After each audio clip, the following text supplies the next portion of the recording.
इससे पिछले यूनिट यानी कि ड्यूअल नेचर ऑफ मैटर में इतना ही है बस, जितना मैंने आपको पढ़ाया, और उतने को अगर आपने अच्छे से प्रिपेयर कर लिया तो उसका वेटेज ठीक ठाक है, तो नंबर अच्छे मिलेंगे उस टॉपिक पर, ठीक है ना। बार बार कह रहा हूं, सुनो मेरी बात ध्यान से। इलेक्ट्रोस्टैटिक्स पर 10 दिन खपाने से 2 दिन ड्यूअल नेचर ऑफ मैटर पे खपा देने से बराबर नंबर मिल जाएंगे। समझ में आ रही बात ना। इलेक्ट्रोस्टैटिक्स पे आप ज्यादा टाइम देंगे तो भी नंबर लगभग उतने ही मिलने हैं, ठीक है, हालांकि उसका थोड़ा वेटेज ज्यादा ही होगा इससे, ठीक है ना। लेकिन ड्यूअल नेचर पर कम टाइम देना पड़ेगा, लेकिन नंबर तो मिलने ही मिलने हैं, क्योंकि वेटेज उसका भी है और आना ही नहीं, ऐसा है नहीं कि बस रैंडमली कहीं से भी क्वेश्चन आ जाएगा। जितना है वेटेज उतने नंबर ऑफ क्वेश्चंस आएंगे ही आएंगे, ठीक है ना। तो अब नेक्स्ट यूनिट का नाम है एटम्स एंड न्यूक्लियाई, ठीक है ना, यही नाम है ना। बस खाली एटम्स एंड न्यूक्लियाई है कि केवल एटम्स है? अच्छा ठीक है, ओके जी, ओके ओके। एटम्स की बात करते हैं, यानी कि structure of atom, structure of atom, ठीक है, ओके। स्ट्रक्चर ऑफ एटम में बहुत ध्यान सुनो मेरे प्यार।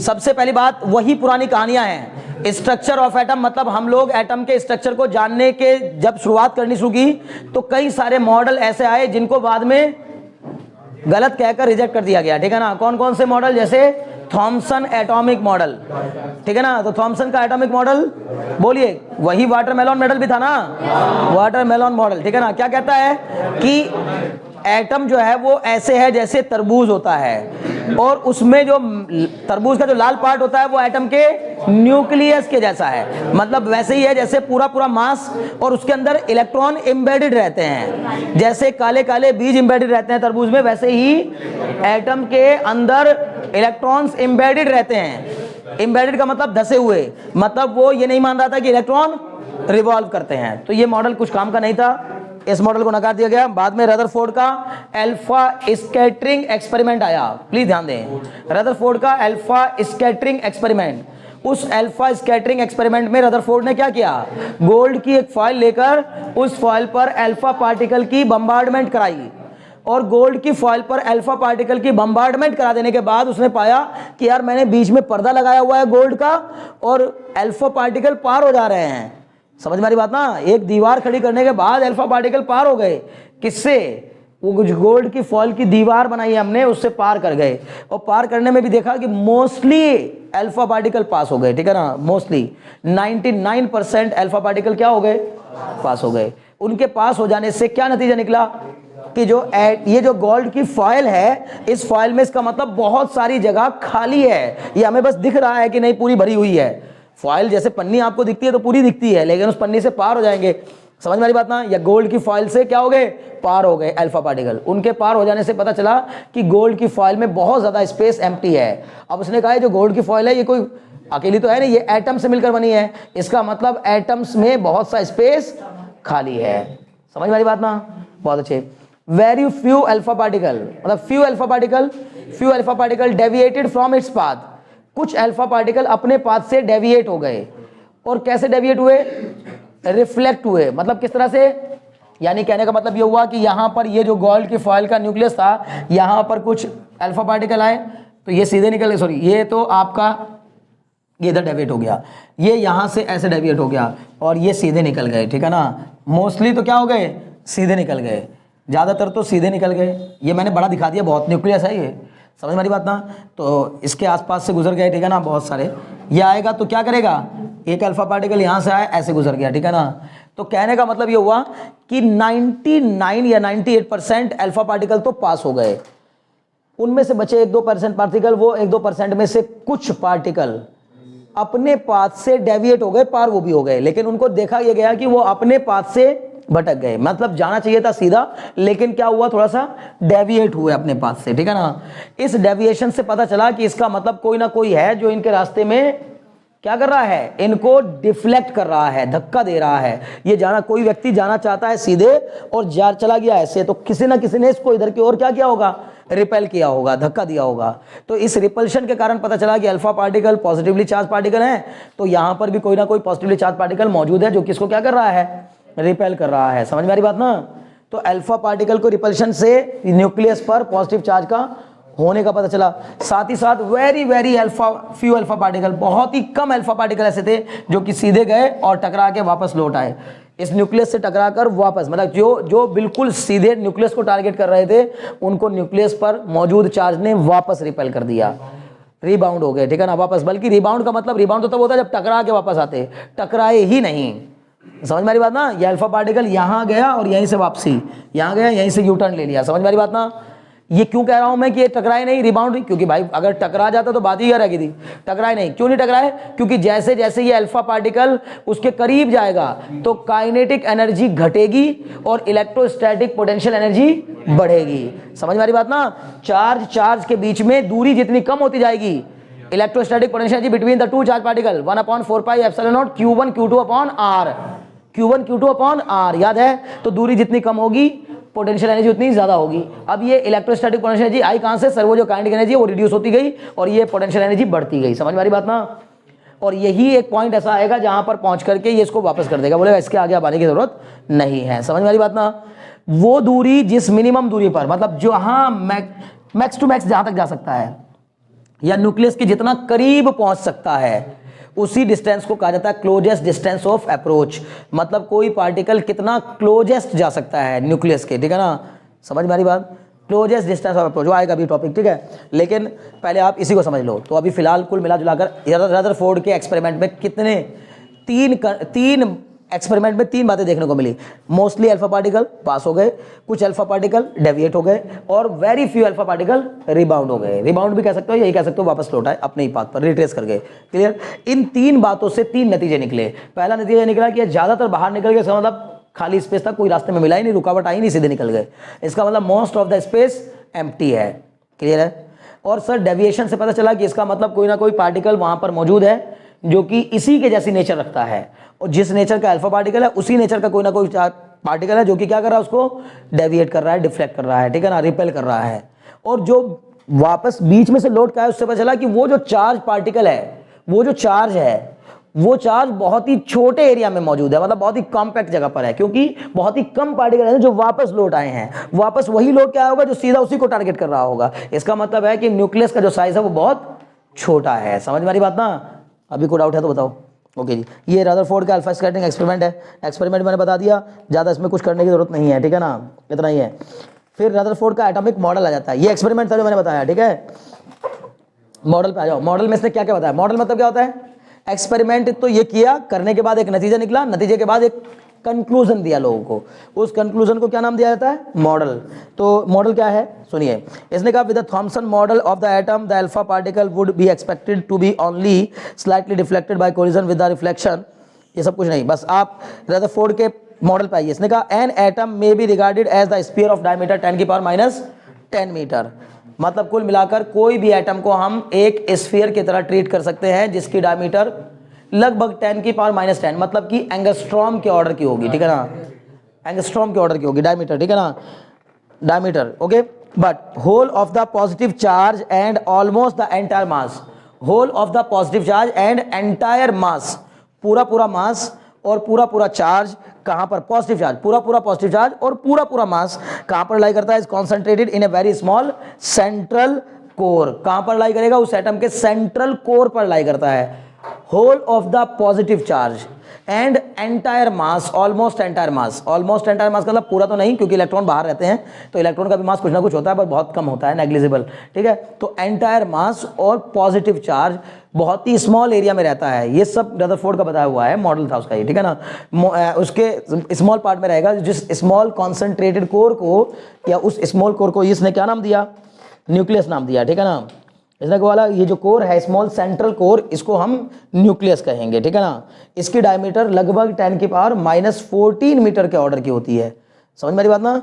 न्यूक्लियस की डायमीटर लगभग 10⁻⁻14, मतलब एटम की रेडियस का भी लगभग 10,000 गुना छोटा। एटम के अंदर भी न्यूक्लियस इतना छोटा है कि उसको एटम के साइज से 10,000 गुना कम कर दीजिए, ठीक है ना। 1/10,000 times of atom, size of atom, पूरे एटम के साइज का लगभग 10,000वां हिस्सा न्यूक्लियस का होता है, 10,000वां हिस्सा। बाकी 9,999 पार्ट एम्प्टी पड़ा हुआ है। समझ में आ रही बात ना? खाली क्लियर? हाँ, 10⁻⁻14 हुआ ना। अच्छा 14 तो 10,000 ही होगा ना क्या? न्यूक्लियस की ऑर्डर रेंज इसे -14 दी है, ठीक है ना। ऑर्डर होता है तो उसके आसपास ही मिलेगी, कोई दिक्कत नहीं। अगर एनसीईआरटी में 10 की पावर -15 दी तो उसी को मानना है। हाँ बहुत ज़्यादा हो जाएगी वो तो मुझे पता है, लेकिन जो एनसीईआरटी में थी उसको मानना है। इस बुक में जो मैं बता रहा हूँ वहाँ पर 10 की पावर -14 दी गई है, आप 10 की पावर -15 मानिएगा अगर एनसीईआरटी में 10 की पावर -15 दी है, ठीक है ना। ओके, फिर क्या लिखा है, the nucleus is surrounded by the electron. सुनिए भाई, सेकंड पॉइंट क्या है, the nucleus is surrounded by the electron. In other words we can say the electron are spread over the remaining part of the atom. मतलब positively charge particle और entire mass तो कहां पर lie करता है, nucleus पर lie करता है, सेंटर पर लाई करता है, और बचे हुआ जो नेगेटिव चार्ज पार्टिकल्स हैं यानी कि जो इलेक्ट्रॉन है वो रिमेनिंग पार्ट में फैले होते हैं, स्प्रेड होते हैं, ठीक है ना। इसका मतलब अब अच्छा ओके, अब as the atom is electrically neutral, क्योंकि एटम जो होता है वो क्या होता है, इलेक्ट्रिकली न्यूट्रल होता है। Therefore the total positive charge on the nucleus is equal to the total negative charge of the electron in the atom. मतलब चूंकि एटम कैसा होता है, न्यूट्रल होता है, इलेक्ट्रिकली न्यूट्रल, मतलब उसके ऊपर कोई पॉजिटिव या नेगेटिव चार्ज नहीं पाया जाता, इसलिए इसका मतलब है कि पॉजिटिव चार्ज और नेगेटिव चार्ज बराबर होगा, क्योंकि इलेक्ट्रॉन्स पर नेगेटिव चार्ज और प्रोटॉन पर पॉजिटिव चार्ज होगा, दोनों आपस में इक्वल होंगे तो एक दूसरे को क्या कर देंगे, न्यूट्रलाइज रखेंगे, ठीक है ना। ओके, फिर इसने कहा Rutherford pointed out that the electron inside the atom are not stationary. ये बड़े काम की बात है, उसने इस तरफ इशारा किया था कि इलेक्ट्रॉन्स जो होते हैं एटम के अंदर, जो इलेक्ट्रॉन्स होते हैं वो स्टेशनरी नहीं होते, ठीक है ना। कैसे होते हैं, मूव कर रहे होते हैं, ठीक है ना। If they were at rest they would be pulled into the positive nucleus. उसने कहा अगर ऐसा होता, अगर वे मूव नहीं कर रहे होते तो उनको न्यूक्लियस को खींच लेना चाहिए था और आकर वो न्यूक्लियस पर चिपक जाने चाहिए थे। जैसे अभी भी बहुत सारे लोग पूछते हैं ना कि सर अर्थ सन की तरफ क्यों नहीं अट्रैक्ट हो जाती, क्यों नहीं चिपक जाती, क्योंकि सर्कुलर मोशन में है इसलिए नहीं चिपक जाती। मतलब क्या कर रही, रिवॉल्व कर रही है। अगर रिवोल्यूशन बंद हो जाए, जिस दिन अर्थ का रिवोल्यूशन सन के चारों तरफ बंद हो जाएगा उस दिन चिपक जाएगी जाके, समझ मारी बात ना। उस दिन इतना अट्रैक्शन होगा कि हाँ अर्थ मूव कर जाएगी सन की ओर, लेकिन रिवोल्यूशन जारी है जब से अर्थ बनी है, और ये माना जाता है, पॉजिटिव थॉट ये कहता है कि आगे भी हमेशा जारी रहेगा, ठीक है ना। समझ में आ रही बात, ओके चलो जी। तो इसने क्या कहा, pulled into the positive nucleus due to the strong electrostatic force of attraction between the nucleus and the electron. मेरी बातें समझ में आ रही है ना, जो बताता जा रहा हूँ, ठीक है ना। एक मिनट अभी पेपर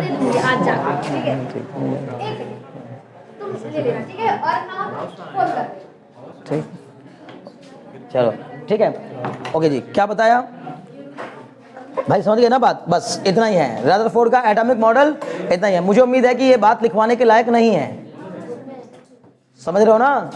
इतना ये मॉडल तो लिखवाने लायक नहीं बचा ना, क्या इसमें बचा है, तो 9 10 से पढ़ते चले आ रहे हैं। नेक्स्ट हेडिंग डालिए, क्लोजेस्ट डिस्टेंस ऑफ अप्रोच। यहां से लिखना पड़ेगा सुबह ना, लिखिए closest distance of approach, closest distance of approach, please जल्दी करें। Closest distance of approach, closest distance of approach लिखिए। when an alpha particle traveling when an alpha particle traveling directly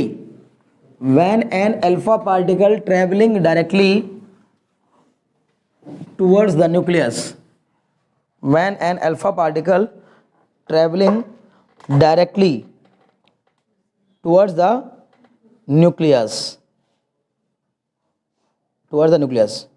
it slows down।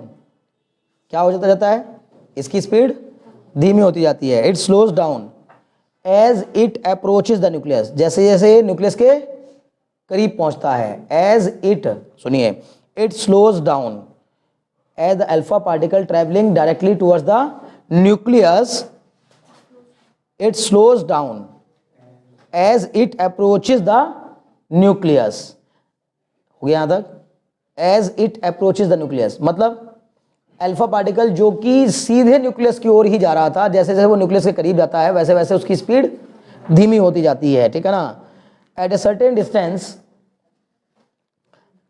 Distance bracket में लिख लीजिएगा are not, ऐसे करके r के नीचे symbol small r not. At a certain distance bracket में r not from the nucleus, at a certain distance r naught from the nucleus, the alpha particle comes to rest, the alpha particle comes to rest. एक certain दूरी पर पहुंचकर ये alpha particle क्या हो जाता है, रेस्ट में आ जाता है, comes to rest and its initial kinetic energy, alpha particle comes to rest and its initial kinetic energy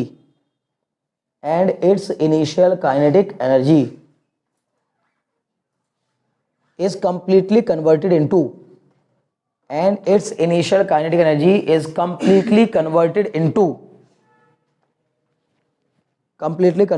electrostatic potential energy, completely converted into electrostatic potential energy.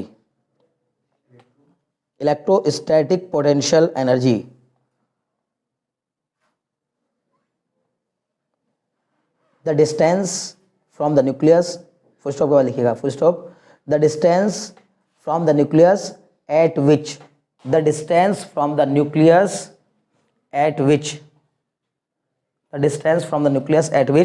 electrostatic potential energy becomes equal to the initial kinetic energy.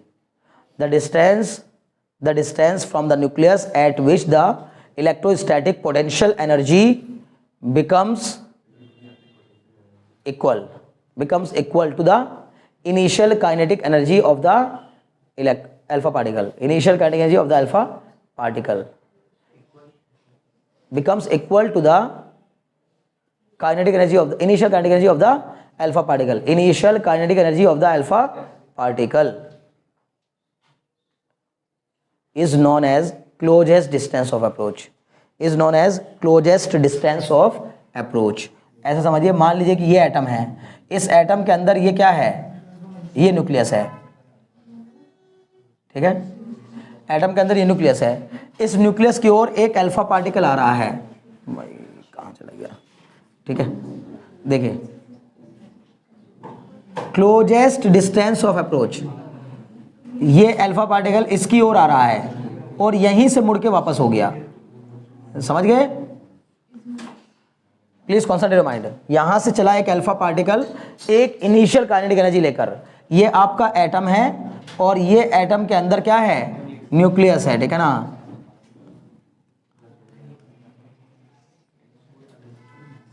Nucleus है, इस nucleus की ओर जब ये alpha particle आया तो ये चूंकि positively charge nucleus है तो इस अल्फा पार्टिकल के वापस लौट जाने की घटना को हमने क्या कहा कि ये वापस लौट गया, रिबाउंड हो गया।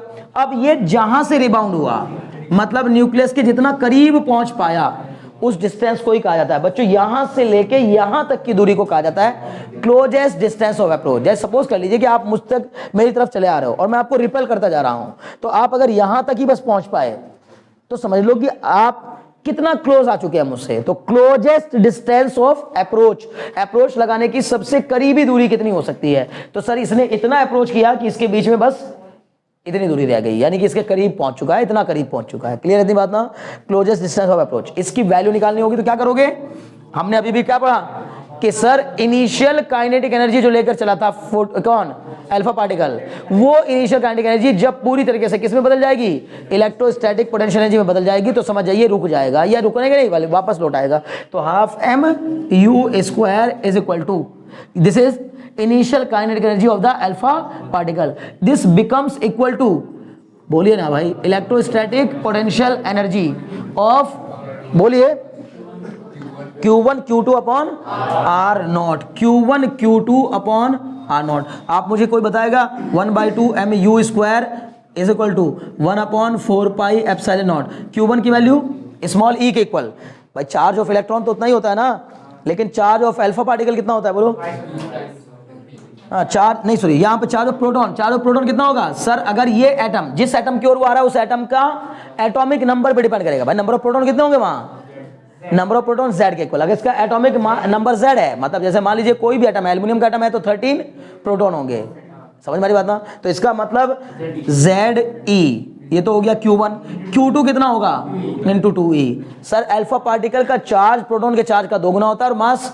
4 गुना होता है, तो this is the charge of alpha particle, समझ में आ रही बात।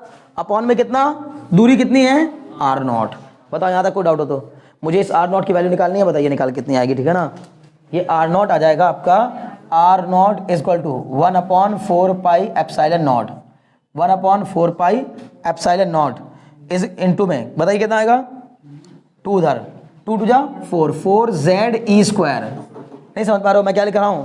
बताइए जेड मतलब क्या एटॉमिक नंबर और ये ई मतलब क्या चार्ज ऑफ इलेक्ट्रॉन। मतलब अगर 10 प्रोटॉन है तो उस पर कितना चार्ज होगा टोटल? तो सर ये एन ही है एक तरीके से। ये समझिए क्यू बराबर एन ही वाला फॉर्मूला लगाया। एन मतलब number of proton into electron का चार्ज।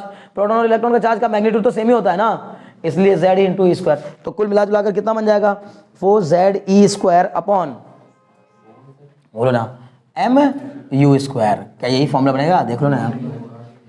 अरे 1 अपॉन ये 2 कहां चला गया ऊपर, तो 2 टू जा 4 जेड ई स्क्वायर 1 अपॉन 4 पाई नोट का ऐसे ही रहने दिया।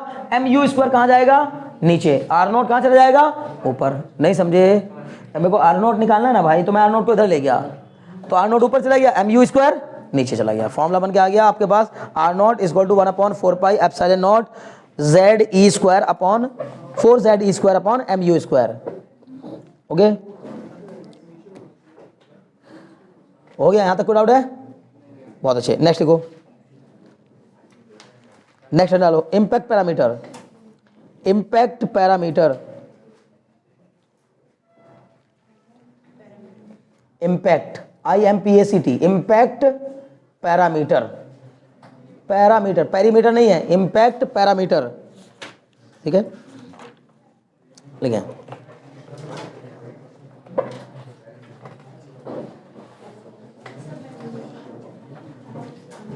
हाँ पैरा पैरा वाला पैरा PARAMETER पैरामीटर। ठीक है ना? लिखिए हो गया ना? ये किस इलेक्ट्रॉन की बात हो रही थी? जो सॉरी किस अल्फा पार्टिकल की बात हो रही थी? वो अल्फा पार्टिकल जो न्यूक्लियस की ओर डायरेक्टली ट्रैवल कर रहा था, लेकिन वो अल्फा पार्टिकल जो न्यूक्लियस के अगल बगल से गुजर रहे होंगे, आसपास से गुजर रहे होंगे, उनके बारे में देखिए क्या करते हैं। लिखिए the alpha particle which are, लिखें the alpha particles which are moving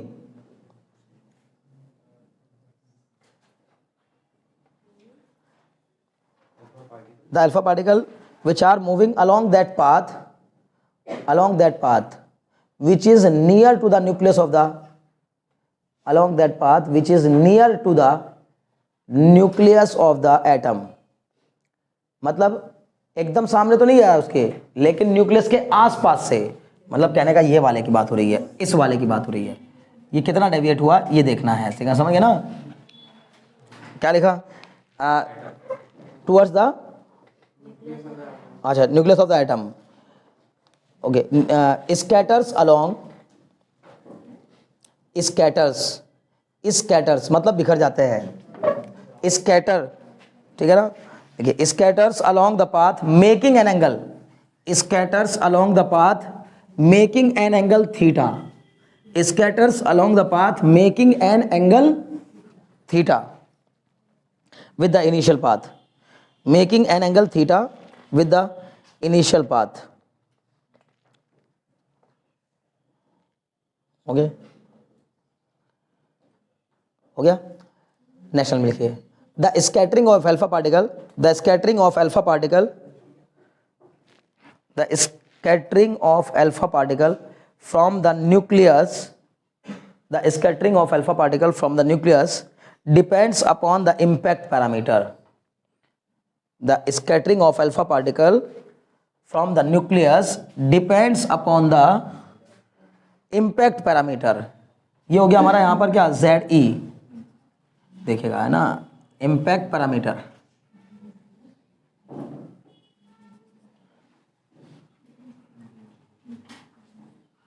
सुनो ये तो आपका न्यूक्लियस हो गया। अभी ध्यान सुनिएगा, मान लीजिए कि कोई अल्फा पार्टिकल यहां से आ रहा है ना, ये ऐसे आ रहा था ऐसे, और यहां से आकर के ये इसके जैसे करीब पहुंचा तो ये क्या हो गया? ऐसे डेविएट हो गया। ये कितना डेविएट हुआ अपने ओरिजिनल पाथ से? Please concentrate, theta. कितना डेविएट हुआ? थीटा। भाई आप में से कोई भी मुझे बताएगा क्या कि ये थीटा किस बात पर डिपेंड करेगा? मतलब इसका डेविएशन का जो एंगल है वो किस बात पर डिपेंड करेगा? सर वो इम्पैक्ट पैरामीटर पर डिपेंड करेगा। सर इम्पैक्ट पैरामीटर मतलब क्या? सर वो पैरामीटर या वो फैक्टर जो कि इस पर इम्पैक्ट डालता हो, असर डालता हो, वो कौन है?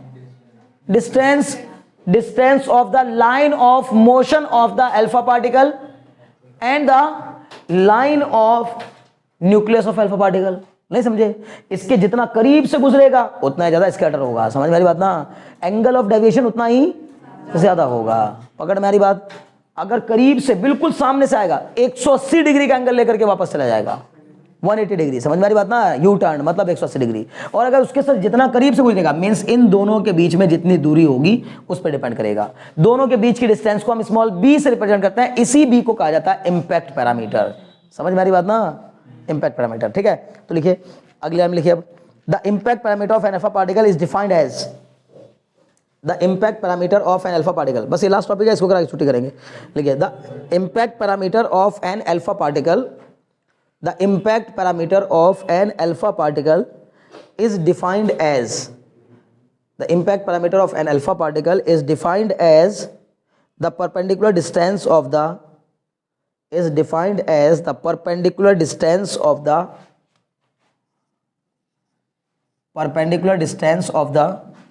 velocity vector of the alpha particle, perpendicular distance of the velocity vector of the alpha particle, perpendicular distance of the velocity vector of the alpha particle from the center of the nucleus,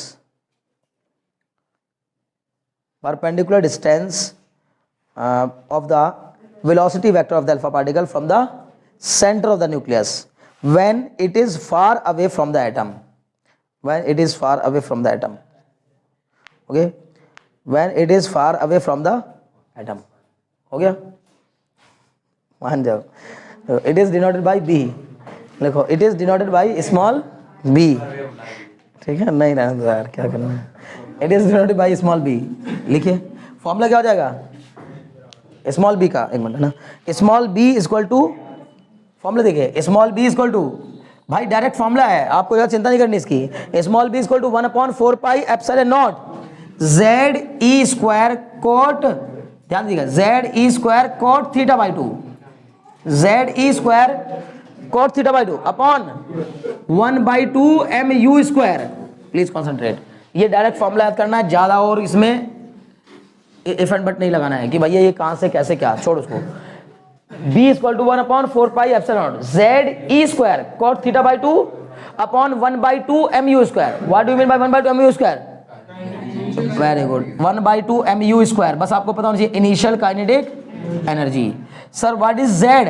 atomic number, atomic number of the atom, ठीक है ना, atomic number. ठीक है, what is theta?